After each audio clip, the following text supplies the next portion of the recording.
Бүгін мамкаң қайтқан күні. Зираттың жан-жағын тазалауға келген. Мен де қыран бағыштауға келдім.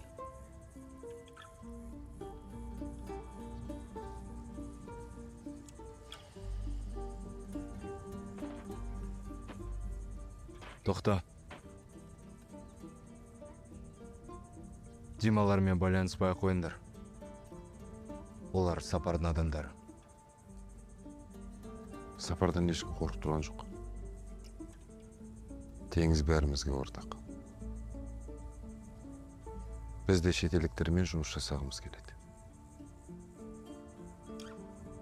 Өздерің білесіңдер. Мен жай ғана ескерттім.